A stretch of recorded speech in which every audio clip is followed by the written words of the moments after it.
Shorobodobodoyanamanaya. Good morning, you beautiful divine beings of love and light. Welcome to my channel. My name is Daniel, where I help people uplift their consciousness, raise their vibration, ascend timelines, and let go of man-made doctrines of religion that have been keeping us in separation, that have been keeping us in bondage, that have been holding us back from elevating and raising our consciousness to the next level. We are in a time and a season where we are literally preparing our hearts, preparing our temples, preparing our bodies to ascend our energy up out of the three lower chakras, out of the three lower energy centers into the hearts, into the higher, into the God conscious energy centers. We are leaving behind earth consciousness, separation consciousness, and we're moving into unity consciousness, oneness, Christ consciousness. We're leaving behind duality. We're leaving behind the knowledge of good and evil. We are moving into the tree of life. Okay? We are learning what it means to have the single eye. For if your eye be thine single, your entire body be full of light. What is light? Light is a very high vibrational state of being. Light is a very high frequency, high energy. Did you know that we are actually in a transition? Mystics, people all over the world are talking about how we are about to transition and already are transitioning in an upgrade in our DNA. We are receiving new light codes. We are engaging with different realms that are upgrading our genetics out of the two-strand double helix DNA, which is actually the reality of why we are trapped in duality in this fallen, this lower vibrational, third density, third dimensional realm. And we are actually upgrading our DNA. Some people are getting a third strand of DNA. Some people are getting a fourth strand. Some people are getting a fifth strand. We are upgrading our DNA out of carbon-based bodies into crystalline bodies where we can hold more light. Well, Daniel, that just sounds insane. Well, guess what? It is all throughout the Bible. Jesus actually transfigured in the Bible. He went up the mountain with Peter, James, and John. He went up the mountain. He ascended his energy, just like Moses went up the mountain and was in the glory of God, didn't have to eat or drink for 40 days. Well, that's impossible. Well, actually, when we raise our vibration, because we are just energetic beings, if we could truly grasp that we are not just carbon, we're not just flesh and blood, but we are energetic beings. Okay, on the smallest level of reality, we are just energy vibrating. So what determines our frequency? The way that we think and the way that we feel determines our frequency. So we are learning to let go of the old vibrational patterns. We're learning to let go of the old, heavy, dense states of being that are keeping us in the third dimension, that are keeping us in the lower three, the lust of the eyes, the lust of the flesh, the pride of life, the lower three energy centers that are keeping us in this third dimensional realm, that are keeping us stuck in this matrix, stuck in fear, brainwashed by media programs. And we are awakening. We are the awakening wonders that are coming out. We are the bright shining stars that are emerging, the bright morning stars that are emerging out of the darkness. That we are the first light, we are the first fruit, we are the pioneers, we are the trendsetters, we are the waymakers that are emerging out of the darkness. We are the star seeds, we are the light workers, we are the light warriors. We are those that have come to earth with a mission. We are not the terrestrial kind that have raised, that have grown and evolved into the earthly in their process in the earth, but we have been evolving over many millennia,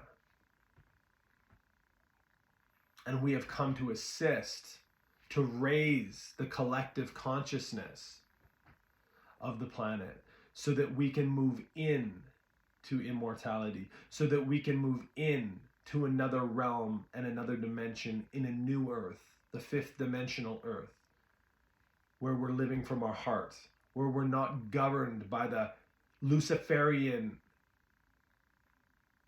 doctrines and laws of the land that keep people in debt, that keep people in bondage.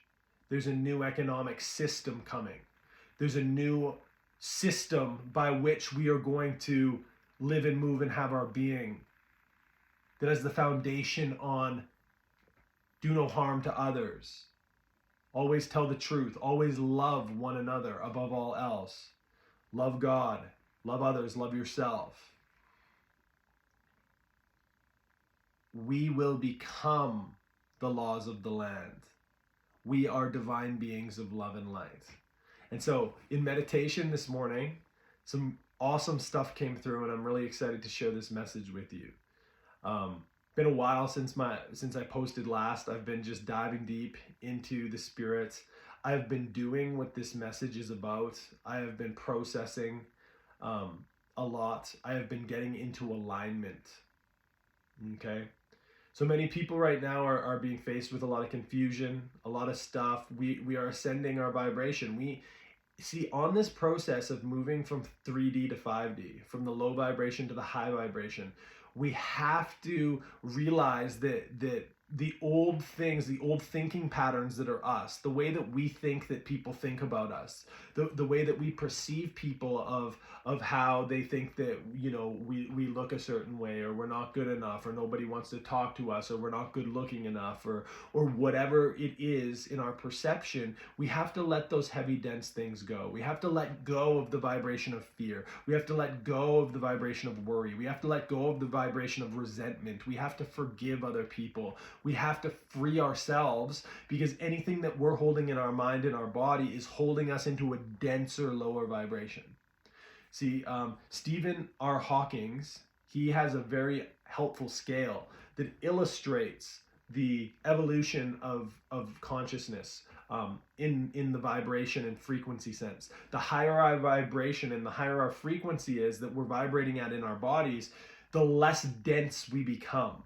So see, we're moving out of the carbon-based bodies, we're moving into crystalline bodies, we're moving into light bodies. The more dense we become. See, after Jesus resurrected from the dead, the less dense we become. After Jesus resurrected from the dead, he could go through walls. Even when he had his carbon body, he knew the technology in himself to be able to walk through crowds. He could dematerialize, he could walk on water. He was less dense, he was less physical matter, and he was able to combine himself with the elements and do things that seem supernatural because of who he was, because of the upgrades that he got in his DNA, because that he was operating fully from his Christ self, fully from the unrenewed mind. Bill Johnson's got an amazing quote that just came up. It's something like, the transfigured body, the immortal transfigured body, is a picture of the fully renewed mind. Okay, and how close and how accurate is that? Because see, the things that we're thinking is creating our vibration, it's creating our emotions, our energy in motion. And so if we're in these deep, heavy guilt and shame, I'm not good enough, or I'm worried about what's going to happen in the future, then we don't have still waters. We don't have a relaxation. We don't have a peace in our bodies. Okay, and we're very dense, very heavy, and in that dense heaviness, we're subject to fight and flight.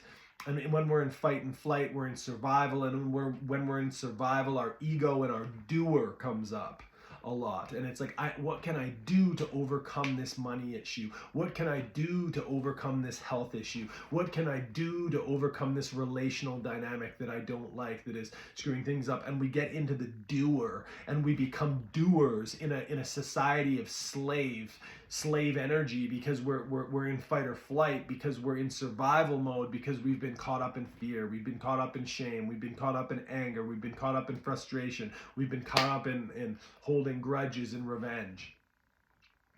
And so what we have to do is we have to let go of all that bullshit. We have to come in to an ascended place where we let go of the doer. We observe the doer. We watch the doer. We allow the doer to melt away. We allow the doer in you to die, okay? Because that doer, first it's the blamer, okay? When we're in the lowest level of consciousness, we're still a victim and we're the blamer. We're blaming everybody else. But then we get fed up with blaming everyone else because our life just sucks, and you know, we're so depressed, or we're so broken, and you know, we're blaming the devil, we're blaming our boss, we're blaming other people, we're blaming whoever, and it's always their fault, you know, and when they trigger us, it's their fault. And so we're guarding our heart, and we're saying, you don't respect me. You don't love me. you don't value me? Can't you just do what I say? Can't you just stop doing that? Can't the world, the external world, change? Okay, can't we just change the external world to fit my pronouns, to fit my skin color, to fit my whatever, to fit the way that I want to see things? Because when you do things that way and you be your authentic self and you speak your authentic truth, that triggers me. And so I'm going to blame you. I'm going to curse you. I'm going to cancel you, okay? Because it hurts me, okay? So I'm going to blame you. Lowest level of consciousness. A little bit higher than that is I'm going to fight for what I believe in. So instead of blaming people and being a victim, I'm going to actually fight, and I'm going to do something, and I'm going to protest, and I'm going to make things happen. And it's not always wrong to do these things, but when we are trying to overcome something that is there, we are actually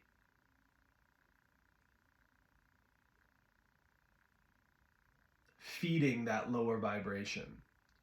Because where our attention goes, our energy flows. And so by us trying to overcome something, by us trying to change the external world, we are actually giving more attention and awareness, and we are resisting it, and what we resist persists. Okay? So we're leaving behind these fight and flight things, and we're coming into the beingness where we don't need to blame, where we don't need to fight and do, but we can actually just turn and see and face and love and accept, and we can move from the doer to the beer, and we can be something, and we can behold something, and we can become something based off our vibrational state of being. And so what was coming through today, I've been picking up the Bible again a little bit more. I've always kind of read it on and off. I've had seasons where I've just been devouring the word, and I've been reading just every day, just for a little bit, just getting like allowing it with these new lenses, with this new reality of the high vibrational states of being and quantum truths and oneness. And I've been reading my Bible through that lens. I've been reading my Bible through the lens of it's all happening in me. Everything is the unfolding of Christ in me. And how amazing. God reminded me of this story, this amazing, super awesome story that parallels the life of Jesus in the Bible in Numbers 21.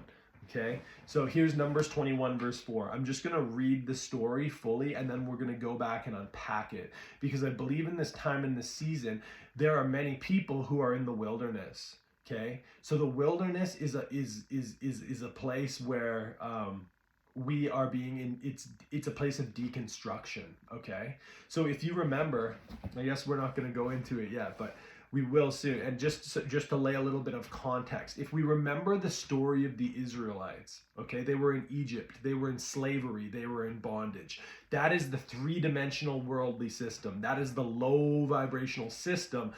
But people think that they're happy because they have their pleasures, they have their garlic, they have their onions, they have their homes where they get to stay, but they're slaving away. They're going to a 9-to-5 or working 10, 12 more hours a day. They're single mothers, they're single fathers that have to put their kids in daycare, and they don't want to, but they have to go and slave away to get in debt to have a car, to get in debt to have a house, to get in debt to live their lives in a certain way, because this satanic structure is set up. This what the Bible is paralleling in this is the Pharaoh structure. The Pharaoh structure where we have to take all of our resources and we break our backs with straw and clay, and we're building these bricks to build somebody else's world.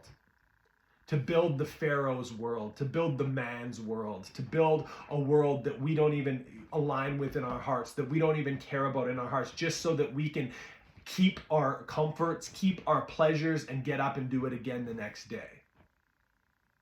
Man, I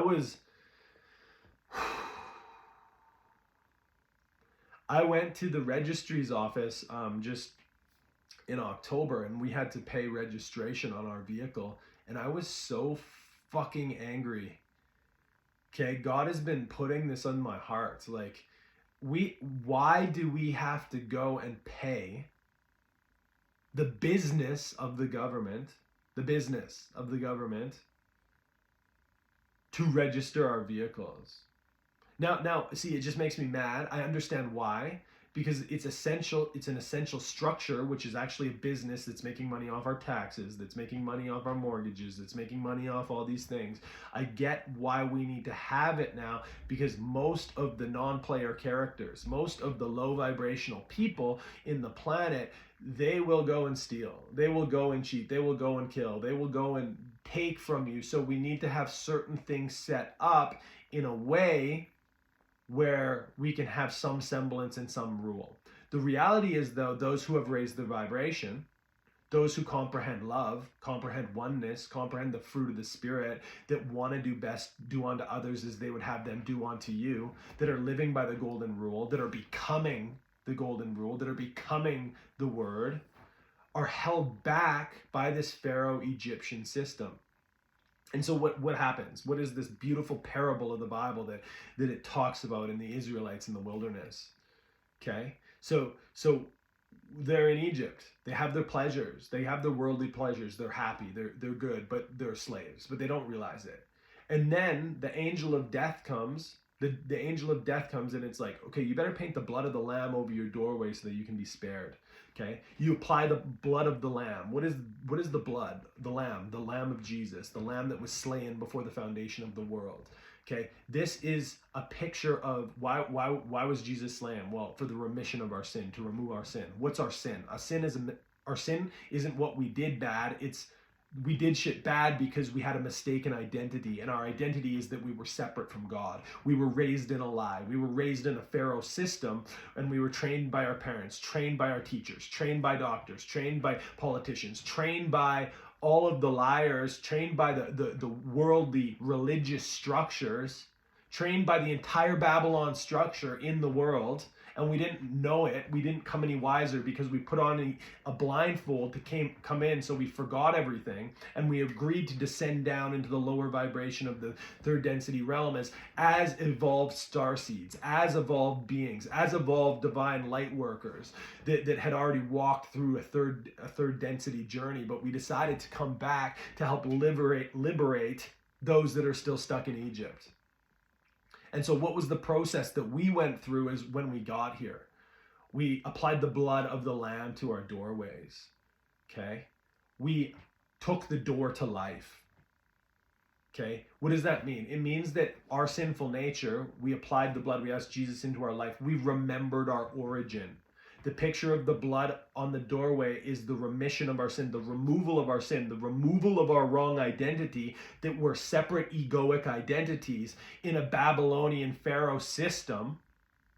And we realized this isn't our home, this isn't who we are, and we remembered our origin as divine, limitless, spiritual beings, spirit beings of love and light. Fractals, pieces of God that are animating individual temples in a space-time realm. But we're actually one with Christ, one with God. Okay? Oneness doesn't mean that there's an individual Daniel and another separate God and now we're one. It's like there's not two parts. It's just where does Holy Spirit begin and where do I begin? Where do you begin? Where does the Spirit begin in and through us? We're one. The only separation and alienation is in our minds.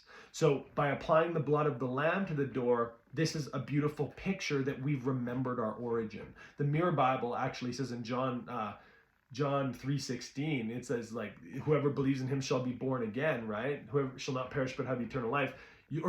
John, where Jesus is talking to Nicodemus, and he's like, you must be born again. That word born again, born from above, is actually remembering that we were born from above, remembering our seat as divine spirit beings that aren't just these physical, lowly sinners that have been steeped in wrong behavior. Okay, that's all Babylonian satanic programming that they got when they infiltrated the early church, when they infiltrated and changed and wrote this stuff up, okay? All of that is crap. Yeah, there's truth in it, but not through the Western evangelical lens and doctrines that we've been taught. Okay? So we are divine beings. We remember our origin as spirit before time began. You are a divine being that's born from above. Okay? So we need to remember that. How do we remember that? We have to go within. We have to experience oneness. We have to ask God to illuminate our lives, to remove the veils, to show us who we are, to show us who he is in us, and we realize that we're one. We find a God place in ourselves. And so that is the door, that is the blood of the Lamb. We've remembered our origin as divine beings. Okay, so we get born again. We get saved, as we like to say in the Christian church. But the whole concept of salvation and going to heaven after we die, it really has very little and nothing to do with it. It is all about realizing our origin so that we can actually begin to raise our consciousness and our vibration, so that we can actually split into the timeline of the 5-dimensional world that's coming, and not stay in the 3rd-dimensional world that is going to hell, that AI is going to take over. We are moving into a consciousness realm where we have the consciousness manifestation technology that is being built into our DNA so that we can actually manifest it. Okay, so there's 2 timeline splits that are happening. This is the rapture. Jesus said in that day, when the Son of Man comes, we are the Son of Man. We are the corporate Son of Man. When the manifest sons come, the Christ-like ones, the ones like Jesus, when the second coming of Christ, which is Christ consciousness, coming in and through your temple, when the 144,000 Christ consciousness company comes to the earth and realizes this and comes through this, what's going to happen is there'll be 1 person in a field, 2 people in a field, 1 will be taken, one will remain. There'll be 2 people in a household, and 1 will be taken and 1 will remain. And Jesus talks all about this. This is the energetic vibrational split into different timelines. This is the rapture. This is when God is actually it's not the sky God saying, you're good, you're saved, you did this, and you said this prayer into your life, you're coming with me, you're coming to heaven. No, it's those that have raised their vibration in their temple by remembering their origin, by coming into union with Christ, that realizing their true identity, that they have no place in the satanic Luciferian system anymore. So they have transcended this system. Okay, they have transcended this system, and so energetically and vibrationally, we are going to move into that. We are going to move into another timeline, another dimension, a 5-dimensional Earth instead of a 3-dimensional Earth. Okay, and how can we do that? Going within, remembering our origin, living from our heart. Not living from our ego, not living from the pleasures, not living from that stuff. And it's okay if we're still struggling with some things and stuff like that. The fact that you're struggling shows that you're going to be going, shows that you're going to be moving into the next timeline, into the next dimension. You're going to be raptured out. There's many people that have said the prayer to go to heaven that invite Jesus into their life that are still in a religious bonding system that are not getting it at all. Okay? And that's perfectly okay, because they will awaken. They will realize that there's more than what we have taken literally in the Bible. For Jesus even spoke, he even said, look, there's many things. There's tons of shit I want to tell you guys. There's a lot of stuff that I want to tell you guys right now, but you can't understand it. You can't bear it yet. You can't perceive what I would try to tell you right now, because the culture of the day, the language, everything is just, if I speak of earthly things and you don't get it, how can I speak of heavenly things? How can I speak of quantum revelations and timeline splits and the rapture actually being you raising your energy? I'm going to just preach about love and forgiveness and stuff like that, because that is going to be the tool and the hallmark that's actually going to raise your vibration and get you there. But you're not going to understand the mechanisms, the quantum mechanisms of what's happening. Okay? And so now we're beginning to comprehend these things. So many of us are in the wilderness. So let's back to the story of Israel. So what happens? We need to get out. We're getting out of the system. We've left behind. We have left behind. If you're watching this video, you've left behind. There's a great chance that you've left behind the system. You've had an awakening. You've realized, you've remembered your origin on some level, and you've applied the blood of the Lamb to your life, where you have been cleansed, and you're cleansing yourself of the separate individual egoic identity. You're realizing that you're a divine being. And so we go up. What happens next? We go up to the Red Sea. Okay, so we go up to the Red Sea, and the Israelites are being blocked by the Red Sea, right? And what does Moses do? He splits the Red Sea and they go through the Red Sea. This is a picture of being baptized. So we got the blood, we got the baptism. Baptism is a picture of oneness. It's a picture of immersion. It's a picture of the consciousness of Christ and the consciousness of the divine merging and being baptized with us, where we realize that we're not separate, that we're one. Okay, so we remembered our origin. We return to the tangible, experiential knowledge of union and oneness with Christ. And then we go through, and guess what? We're in the wilderness. Okay, so I just wanted to lay this context. Many of us have been through a time in our life where we got born again, where we started to, in the church when I got born again. I remembered my origin in a sense, and I was learning about all the spiritual things, and I was diving in, and I went to a supernatural school, and my life was great, and God was giving me dreams and visions, and I thought I was going to be a mighty preacher that was going to save the world for Jesus and win the world for Jesus, and I was evangelizing and taking people onto the streets and healing the sick and casting out demons, and I was living my life for God, and it was amazing, and I got baptized, and I was going into the secret place, and life was fantastic. Okay, life was fantastic. How many know that at the first stage, when you come out of your addiction, see, because I was a drug addict for 15 or 10 years. And so when I came out of Egypt into the blood of the Lamb, into the church, it was way, way better. It was amazing. My life was good. I met my wife. I got married. I started to be able to do normal things. I started to be able to have businesses and have fun in life. You know what I mean? And I started, but I was also being molded by the religious structure that was actually brainwashing me, and I was losing my true identity, but I was picking up a religious identity, but I didn't realize that yet. But my life was great for the most part, and I'm like, oh, I'm going to be a pastor. I'm going to be a preacher. This is great. I'm going to do this stuff. It's going to be awesome. And then my business was starting to go good, and I was getting married. How many people can relate to this? When you get saved, you come out and you go through this honeymoon phase with God, and you're just in the presence of the Spirit, and lights are bright and everything's amazing, okay? And that's symbolic of the blood of the Lamb, and then you go through a little bit of turbulence, but you're leaving Egypt. Your addictions, your worldly things are still trying to catch you, but then you go into baptism and you really start to go within yourself, and you find the intimacy of the Spirit within yourself, and you get baptized in that, and there's no going back, okay? And so it's like you've pursued God enough where there's no going back to the old way that you viewed the world anymore. But now you still have the patterns and programs of that old Pharisaical Egyptian slave structure in your neural networks and in your body. And so God's like, hey, I got to take you through the wilderness now. You got to go through a journey of the wilderness, because I've got you out of Egypt doesn't mean Egypt's not out of you.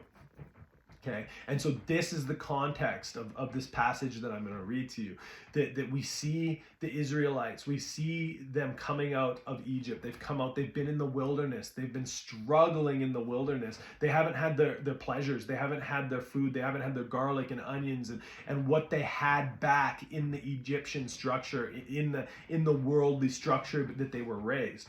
Okay, but they've been through a period of time, and so maybe you can relate to that during your time in the church, during your time where you were saved, where you were baptized, you were doing great things for God, you were having great dreams and visions, you were so connected in the bliss of the Lord, you were living in the fruit of the Spirit. It was amazing. And then all of a sudden, bam, you start to go into a wilderness. And what's a wilderness? It's a deconstruction, because everything that you learned when you were putting the blood of the Lamb over your door, when you were leaving behind the Egyptian coming out of the world, and you were in the church and you were getting the blood of the Lamb and you were getting baptized and stuff like that, you still got bad programs and patterns from the world in you. You still got bad programs and patterns from what you were given in religion in you. Okay, and so God's like, okay, great. These ones are the ones whose hearts are pure. These are the 144,000 company. These are the ones that are going to not die in the wilderness. I'm going to take them through the wilderness to get the junk out of them. Okay, so here we are. We're in the wilderness, and maybe you've gone through some amazing breakthroughs and stuff in your life before COVID, and everything was great, and then all of a sudden a deconstruction began to happen in your life, and the same doctrines and the same understandings and the same things that you used to do and the same way that you used to connect with God isn't there anymore. Okay, this is why God is uprooting and removing and deconstructing your old wineskin. your old mindsets, your old mind skin, your old heart set.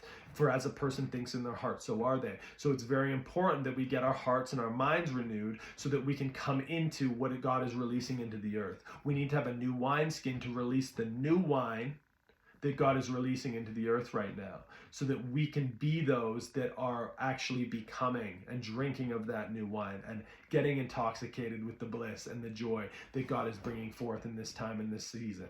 Okay, so let's read this. Let's dive in. So we're Numbers 21, verse 4. If anyone wants to follow around, you can just pause it. You can get it. I'm just going to read a couple paragraphs here, and then we're going to dive into this, because if we can see this message parabolically, if we can see the significance to this message, then we can begin to get through our wilderness season quicker. We can begin to heal. We can begin to integrate. We can begin to move into wholeness, into peace and power, and we can get through this wilderness season.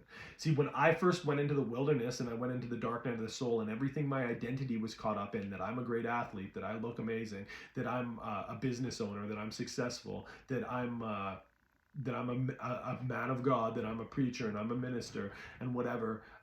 All of those identities that I was like really trying to pursue and really doing hard to become something in my own eyes and the eyes of others, they were all taken from me. I was confronted with the exact opposite in every situation. My health completely was lost. I had a spinal cord injury. I gained 100 pounds.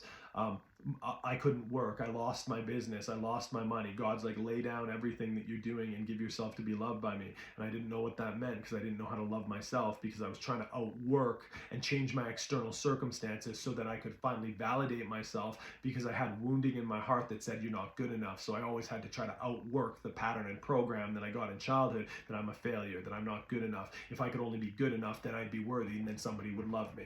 Well, guess what? That's not how God does it. We need to love ourselves and see these patterns and programs in us, and we're going to get into that. And then we have to overcome these things internally. It's an internal battle. It's an internal rewiring. And so this dark night of the soul that I was in, I didn't know that this was the reality. So I was fighting and blaming the devil. I was fighting and blaming other people for all of my own brokenness. And then I started fighting and blaming and cursing God out. And the only help that I got in the church is, like, you're demon possessed, bro. Like, I had one really good soul healing session with a ministry, but for the most part, like every other, like, I went to deliverance ministry after deliverance ministry. Prophets would call me out, and I would go through mass deliverances, and it was terrible, because I felt like there was something wrong with me. How do I have so many demons? And they were all divisions in me. They were all soul splits. They were all wounds and problems and traumas from childhood, because I was a very sensitive, empathic kid. So when I was raised in the worldly system with very authoritarian figures in my life that were speaking into me and causing soul fragmentation, because I didn't have the love that I perceived that I needed. Okay? And as a kid, you don't know how to love yourself yet, right? So that is the reality of the wilderness. And so I didn't know that was going on. Okay? I was in the wilderness. I was in the dry, arid place. I was in the lake of fire in my consciousness, that I was being purified and renewed. But I didn't know how to face it. I didn't know how to embrace it. I didn't know how to partner with what God was doing in me, because I was still fighting to hold on to my external world and my external reality so that I could become something, so I could boost my ego and feel good about myself. And God's like, you must deny and kill that ego, actually. Pick up your cross and follow me, son. Okay, it's the inward journey of dying to everything that you thought you were and thought you knew. And so God sets up your circumstances where you lose your friends, you lose your external, you get put into isolation, you go into the wilderness season of your life so that he can get Egypt out of you. Okay? So here is the reality of that. So this is a story that helps us to show us how to embrace, how to find the space to embrace the place of healing, of wholeness, of getting through the wilderness so that we can become something, okay? The wilderness season is all about your promotion. It's all about you becoming something. But guess what? You have the opportunity to extend it. You have the opportunity to not become something if you continue to hold on to the old past programs and patterns. Kate, I feel like Kate Colliver right now. I feel like there's something that you're holding on to in your life that God is saying let go of. He's saying let go of my daughter. It's time to cut the parachute of something that you've really been holding on to for a while. And God's like, that is an old wineskin. You have to let it go. I know it's painful, but you have to make a decision in your heart that this is not going to be part of my life anymore. That I'm not going to cling. I'm not going to try to hold on to this anymore. Because the reality is by you holding on to it, you're just perpetuating and prolonging where God wants to truly take you. And so I don't know exactly what this is about, but I just release grace. I release light. I release breakthrough in that area, just in ease, just in oil. That'll just pull on the rope and it'll just be easy to let go of, okay?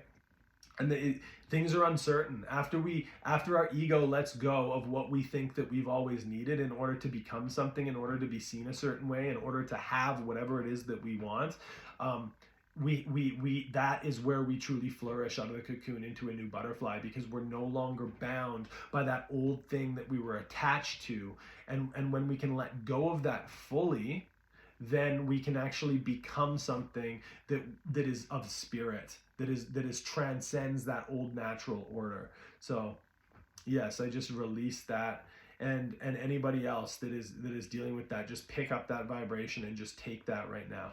But let's dive into this. So the wilderness, keep the context of this, in this story. The wilderness is designed to get something out of you.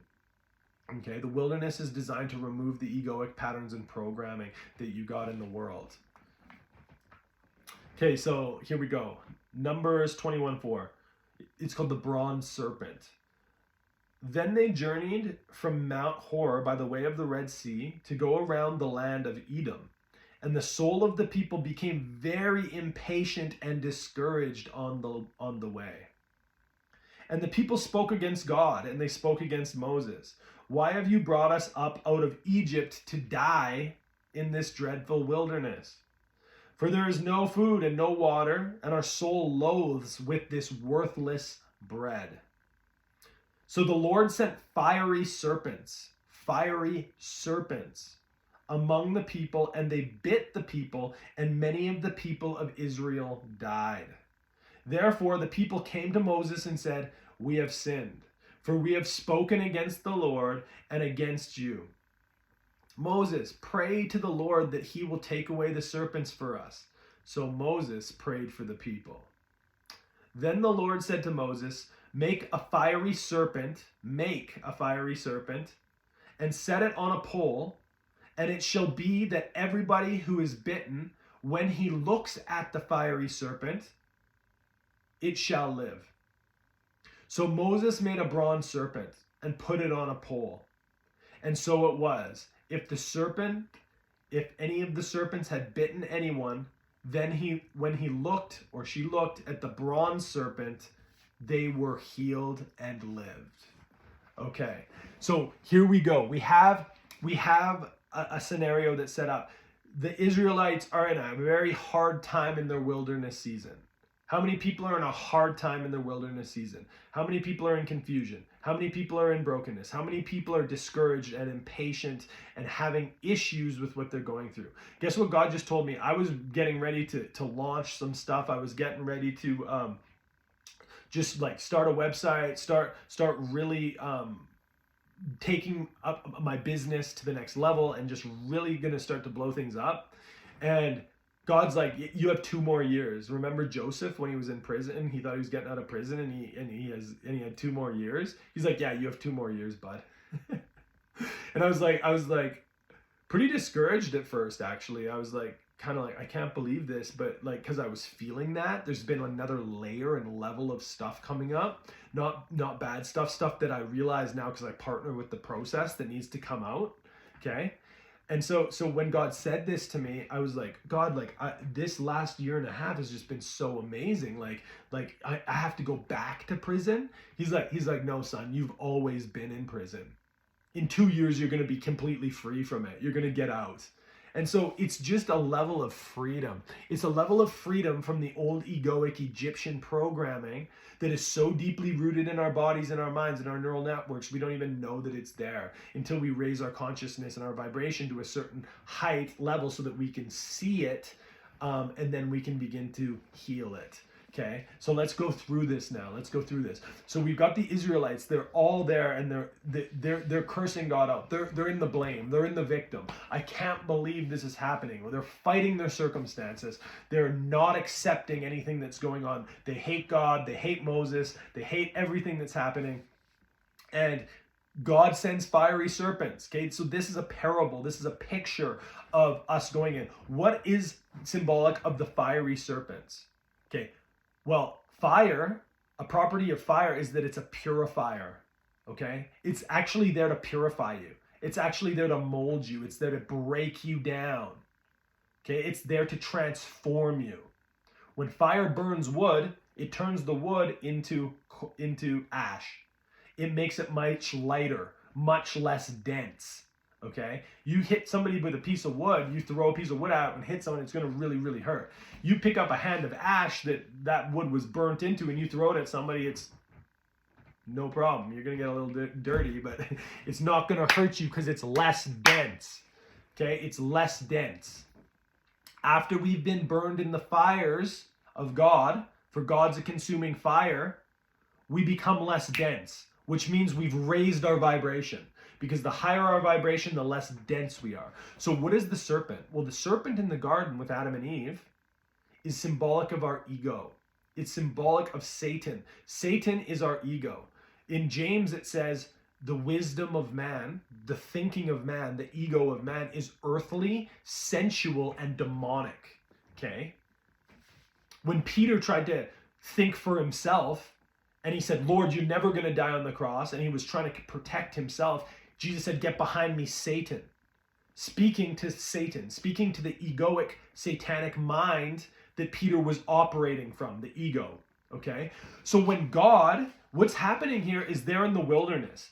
The Israelites are in the wilderness. And by the way, the word Israel means to wrestle with God, okay? So this is a journey about all of us that are wrestling with God, that are coming back to our true identity, that are wrestling with the identities and the patterns and programs that have become subconscious that we picked up in Egypt, that we picked up in church, that we picked up in school, that we picked up in the world, that God's like, because you are divine beings of love and light, I love you too much to keep you here. You have to go through this lake of fire process. You have to go through this process where you're being bitten by the serpent. You're being bitten by all the fear in your ego. You're being bitten by all of the confusion. You're being bitten by all of the impatience. You're being bitten by all the shame and guilt and unworthiness and condemnation.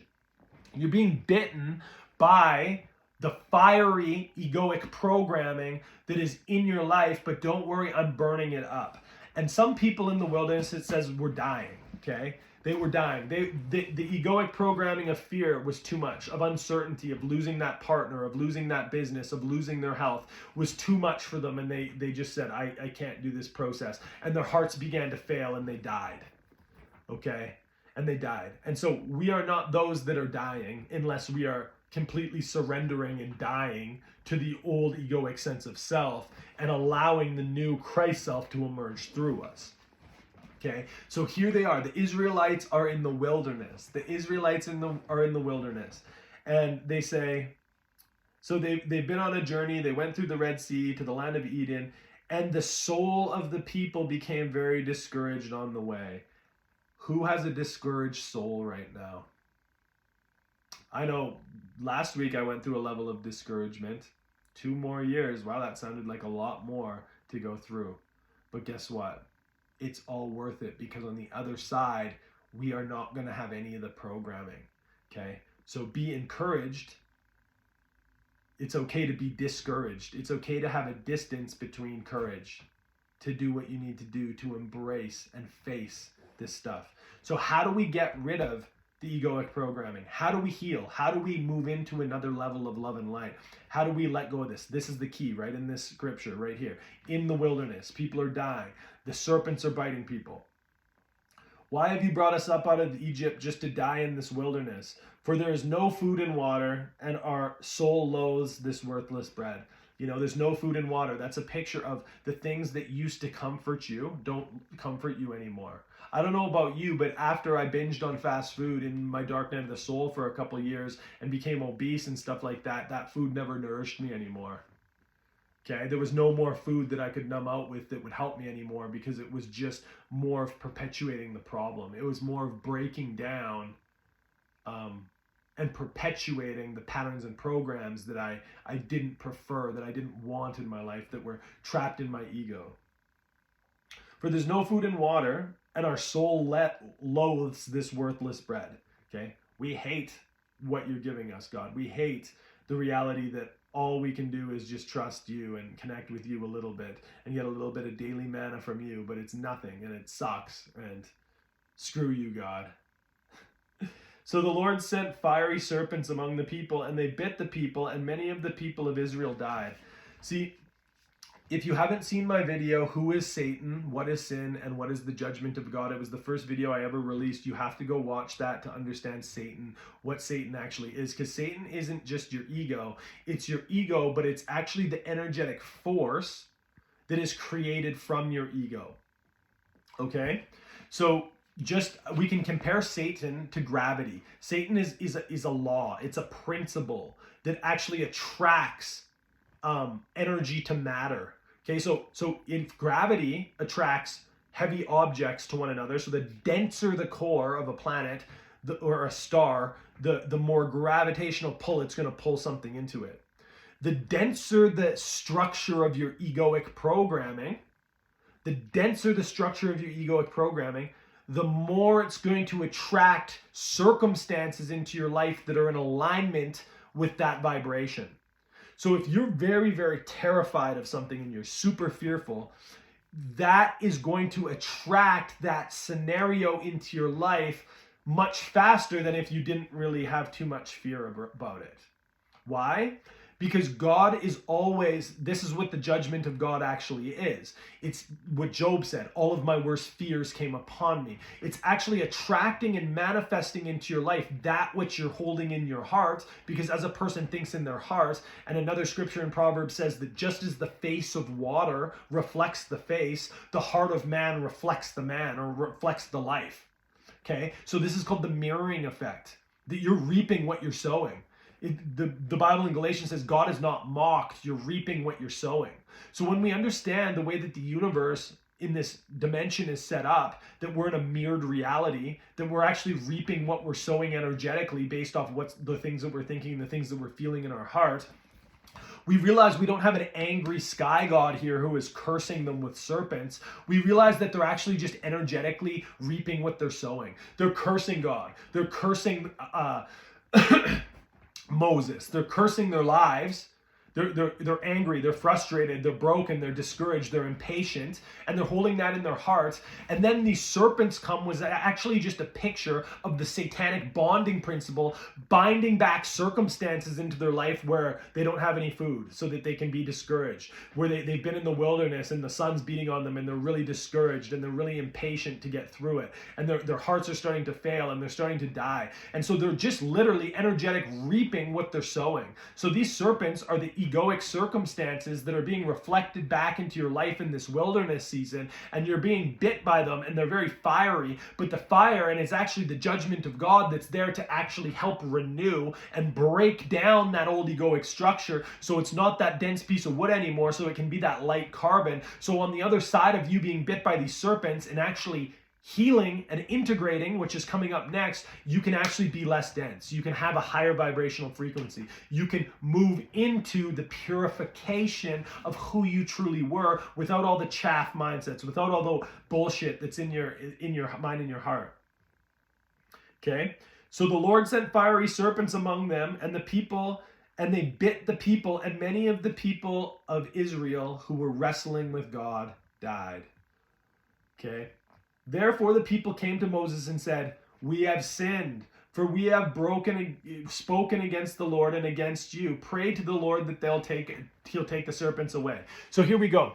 So what happens? When we are in this egoic programming of the wilderness and we're dealing with all of our egoic programming that's manifesting circumstances back into our life, just like me, I felt deeply unworthy. I felt like a failure. I felt like I wasn't good enough deep down. So I had to face the reality that I was a failure in my health. I was a failure in my business. I was a failure in my life, in my ministry and everything. I had to face how unworthy I felt. And so all the circumstances in my life were reflecting back to me who I was not, but who I was based off the egoic programming, because the denseness of my ego was attracting these circumstances into my life while I was in the wilderness so that I could confront them, so that I could face them. But I ran from them, but I numbed out, but I didn't know what the hell was going on, so I continued to curse out the sky god just like them. But guess what? Eventually we're gonna curse out God, we're gonna be angry at God, we're gonna blame others, until we begin to take responsibility and we go, oh my God, I was sinning. What does that mean? Not that I was cursing God out. God doesn't care. He can handle it. Not that I was angry and I was eating McDonald's and I was getting drunk and whatever else you're doing. That's not the sin. The sin is, oh my God, I was living from a false identity. See, they said, therefore the people came to Moses and said, we have sinned. We were sinning. We spoke against God.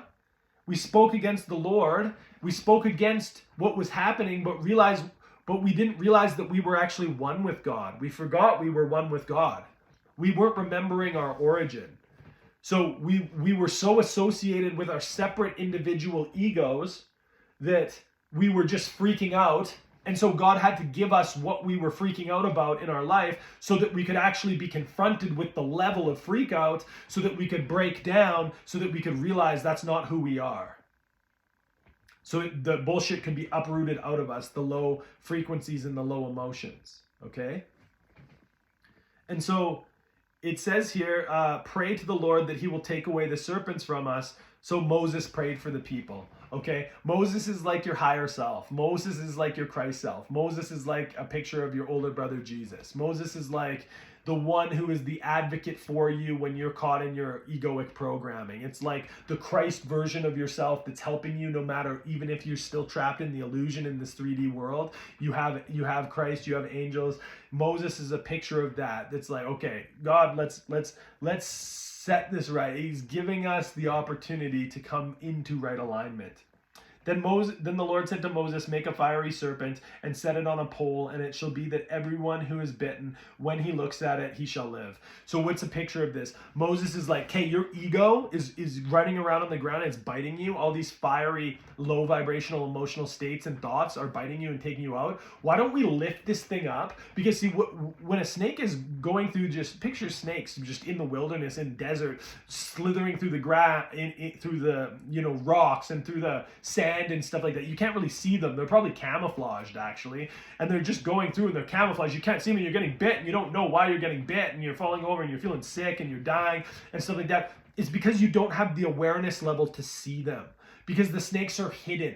So you don't know. So God's like, put that thing on a pole. Okay. So when we take the serpent and we put it on a pole, we put it up there, then we can see it. Then we can face it. So this entire message to this point, how do we get through the wilderness quickly? We take our egoic thoughts and feelings and we put them up and we elevate them so that we can see them. We don't run from the fear. It's, oh my God, I'm going to lose my house.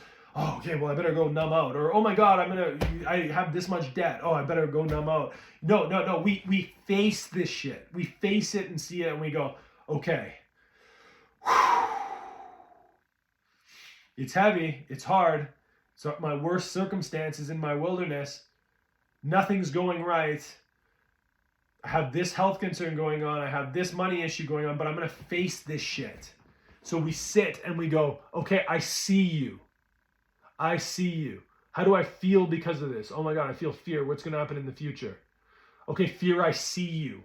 Serpent ego, I see you. Whatever's happening, I see you. And we begin to face it and we elevate our issues to the point where we can face it and see it. And guess what happens when we face and see it? The Bible says that everyone who is bitten when they look at it, when they actually look at their issues, they shall be healed. How simple is that? We don't need to go to the deliverance ministry. We don't need to do the XYZ program to overcome this shit, because we're one with Christ, because we remembered our origin at one point, because we went through the union of baptism with the Spirit, that we're one with Christ, that when we simply bring our awareness and our attention and our energy, okay, and we look at the pole, we look at the serpent, we look at our issues head on, guess what? So if anyone who is bitten, when they look at the bronze serpent, they live. Why is the serpent bronzed? Because it's been fashioned. It's been fashioned out of all of the struggles that you've been going through. Your ego is being fashioned, okay? And it's being fashioned. And so when you realize that your ego is just your programming and the way that you're thinking that needs to try to make you feel like you need to survive, you put that shit up on the pole, you put that thinking pattern up on the pole so that you can see it and you go, okay, you're allowed to be here. I see you. I'm not going to run from you anymore. I'm not going to allow you to be camouflaged in the grass, and I'm not going to not look at you anymore. Okay? I'm going to look at my junk. I'm going to take responsibility for my junk. So how do we practice this practically? We sit down. Okay? We close the door. We shut out the distractions. We go to the secret place. We sit and listen to the now. We listen to the eternal moment of all that is. We listen to Christ in us. We listen to our minds that are going crazy. I remember the first time that I did this when I was in the wilderness and nobody told me about meditation. No one told me anything. And I just knew I had to sit. I'm like, I'm just going to sit until God comes and saves me. And I'm just going to sit here until God saves me, pretty much. Because I just was dying for years on end, like crying on the ground, like just going through the worst possible shit that my mind and ego can ever fathom. And so I'm like, I'm just going to sit. And I was just sitting in that chair over there in my prayer room here. And I'm just sitting. And I literally watched my mind freak out, all these different voices, all these different things fizzle and go crazy for literally 2 hours. And I felt so overwhelmed. It was like I was getting like I don't even know. I can't even explain it, but it's like I fell asleep. I just fell asleep after, because it was like at my emotions, my mind thinking patterns, and the way that I believed about myself, I had dismissed it for so long.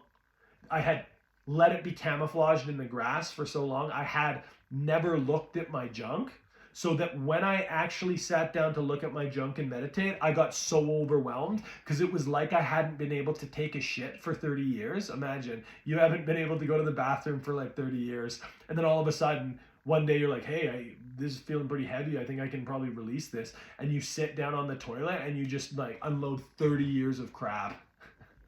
Okay? That's what was happening emotionally and mentally to me in that moment.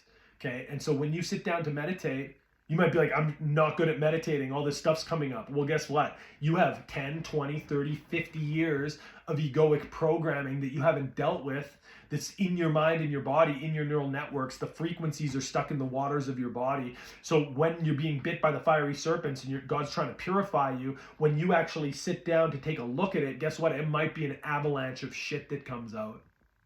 It might be an avalanche of struggle and hardship and tears and brokenness that comes out. Good. Release that, man. Release that. Cry it out. It might take months. It may take years to cry it all out.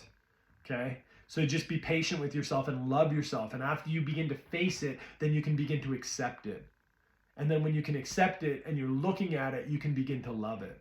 And on the other side of you loving it, you begin to realize it was never you, and you can love yourself, because all of that dense egoic programming is burned down just like that wood, and then there's nothing there. It's just ashes, and you're a light, and you become lighter, and your light can shine through. You're a light being. You become a light being, because all of the dense, heavy egoic programming that has been holding you in the 3D, God's trying to give you everything that's in your egoic heart. Every circumstance that you don't prefer in your life right now is a reflection of that which you've been holding in your heart, in hopes that you'll actually take a look at what this external circumstance is biting you with, so that you can see it and you'd be like, oh my God, I created that. That's in me. Because we're co-creators with Christ. because we're divine beings of love and light. We're creating our reality, and we're getting it mirrored back to us. So it's time that we need to take responsibility so that we can respond with an ability to be able to heal ourselves in a powerful way. So yes, this is really good stuff, you guys. So if you're going through the wilderness right now and you're like, man, this is hard, I'm struggling, what the hell is going on? I feel like I'm being bit by those fiery serpents. Guess what? Take those serpent thoughts, take those emotions, put them up and elevate them. I remember when I first started doing this, I would put my hands out like this and I would just be like, like a big hug, and I would be like, loneliness, I invite you and I see you. Loneliness, I invite you and I see you. And it felt so weird and I didn't get it at all. But it, over time, just doing that, it began to unlock me. We have to be consistent with this. Because when we're consistent with this and we begin to continually see, we begin to take that egoic programming and put it on the pole and we see it, we get healed. We get integrated. We come into it, okay? And so this is the reality of it. And this is the story of Jesus's life too. In John it says, just as the serpent was put on the pole, the Son of Man will be raised up. Okay? So this is you being raised up.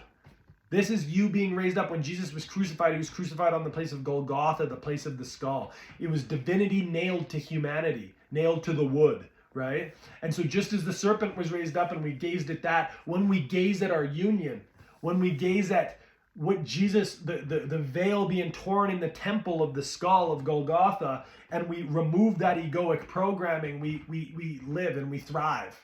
And we become who we truly are as divine beings of love and light. So I love you guys. Jesus modeled this path for us. He faced all of the bullshit. He said, forgive them, Father, they know what they do.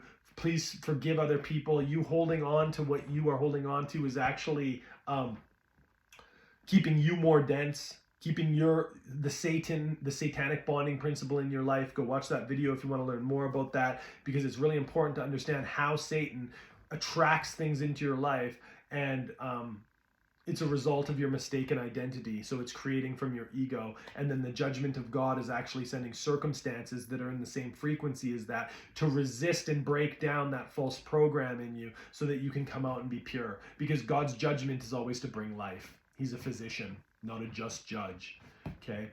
He's cutting out the tumors, not judging you for having them. Can you imagine Jesus just going around being like, you've got leprosy, idiot. You're going to hell, right? No. God's judgment is always to bring life, okay? It's always to bring life. So I love you guys. Have a fantastic day. And if you got any questions, concerns about this video, please reach out into the comments. Like and subscribe if you haven't already. If you resonate with this content, if you're in the wilderness, if you're in the dark night of the soul, send this to someone. Yeah, I realize it's a little out there with the timeline shifts and the energy and density and the quantum and everything like that, but it's just the next level of evolution in our consciousness. We need to realize that we're immortal divine beings, okay? And Paul said, I tell you a secret. I'll tell you a secret, a mystical secret, that not everyone will taste death, okay? So those who are in the 144,000 company, that are raising their vibration out of the energy that are aligning to the 144,000 vibrational energy in their body, are actually raising into crystalline light bodies where they will not taste death. They are moving on to a higher, they're being raptured, taken out into a higher timeline where we can say, oh, they're being taken to heaven. It's going to be heaven on earth. It's going to be utopia. It's not going to be part of this Egyptian worldly system anymore. And that's where we're going. And it's very exciting. And yeah, that is the return of the Lord. That is the return of Christ consciousness. Look, Jesus is not coming back in the clouds as an individual person for a long, long time. What's going to happen first is that we are going to realize that as he is, so are we in this world, because we've looked at all of our egoic junk. We've let go of our separate identity. We've come into unity, consciousness, and oneness. And that's the whole point of all this programming in the wilderness. Okay, the whole reason why you're in the wilderness is to let go of your egoic programming that creates you as a separate individual that's caught in fear, that's caught in worry, that's caught in protection, that's caught in self-preservation, so that we can actually live in a oneness, utopian, harmonic society where we don't need to try to be in comparison, be in contradiction, tit for tat, all the bullshit, so that we can actually live in harmony with each other. in a society where we have utopian ideals, not because there's rules and laws of the land that are going to judge us and hurt us if we get them wrong, but because that law is written in our hearts and we become the living word. We've become the living word. We've become the divine beings of love and light that are living in this high vibrational state of being, that we're not no longer subject to the earthly system. And so we're bringing heaven to earth, and then we're going to actually be the new earth, okay, and the new Jerusalem. Okay, that's what's happening. It's a timeline split. It's a timeline shift. It is a energetic vibrational uplift into a different level of consciousness, unity consciousness, Christ consciousness, oneness consciousness, but it's on the other side of you doing the internal work and deciding that you're partnering with this, that you don't want to live in the old Egyptian system anymore, that you don't want to be part of the old egoic programming anymore. Because guess what? In the new earth, there's no hierarchy. Everybody manifests everything that they want. Everybody co-creates everything that they want. Everybody's in abundance. So we no longer get our identity from what we have and we don't have, from the haves and the have-nots. Okay? It's not about that anymore.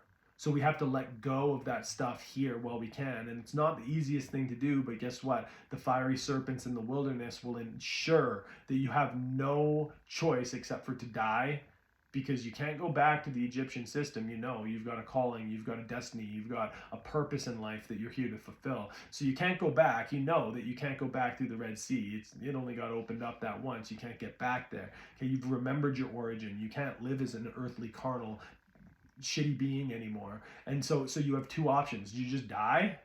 You take your life, got him out, and I almost did that a few times. I wanted God to just kill me and take me out. I know how it feels to despair of life. But I want to encourage you that all you have to do is actually just take a look at that. Despair of life, I see you. You're allowed to be here. Suicidal thoughts, you're allowed to be here. Brokenness, fear, you're allowed to be here. And when you raise that pattern and program up and you begin to see it, then guess what? You begin to heal it. And as you begin to heal it, you begin to become somebody that you never were before. And that's when you raise your vibration and we move on to a completely different timeline. So, shalom, friends. I love you guys. You're amazing. Continue to do the internal work. Continue to meditate. To continue to become that which you've been created to be from the beginning. And so, God, I just release right now a divine grace to be able to unlock all the patterns and programs that are in people's lives that are watching this video. Father, Mother God, I just pray that you would bring such a power. I just release a power of love and light upon them right now, that there would be just an unlocking in their nervous systems, and they would be able to see, that they would be able to sit, that they would be able to go into the secret, into meditation, and this would begin to unlock their DNA. They would be able to sit and see the old patterns and programs. God, everything that you've done in me, I just release into them. I impart into them the ability to be able to release and integrate the old patterns and programs. In the mighty name of Jesus the Christ, hallelujah. Love you guys. Have a fantastic day.